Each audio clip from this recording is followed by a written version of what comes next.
Shri Siddhivinayak charitable trust द्वारा doctor Chandulal Desai सार्वजनिक कुमार छात्रालय खाते वृक्षारोपण कार्यक्रम।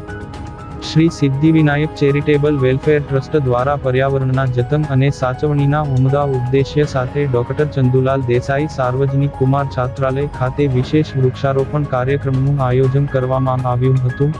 માનવજીવનમાં વૃક્ષોનું ખૂબ જ મોટું મહત્વ રહેલું છે તે વાતને સાર્થક કરતા આ કાર્યક્રમમાં ઉપસ્થિત મહાનુભાવો દ્વારા છાત્રાલય પરિસરમાં રોપાઓનું વાવેતર કરાયું હતું।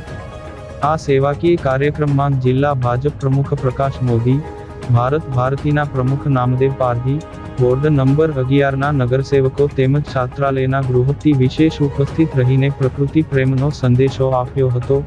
કાર્યક્રમને સફળ બનાવવા માટે સંસ્થાના પ્રમુખ ભરતકુમાર ભુવી, મહામંત્રી સંજય માહિલે, જયપ્રકાશ ડોંગરે અને નરેશભાઈ ડોંગરે સહિતના હોદ્દેદારોએ ભારે જહેમત ઉઠાવી હતી।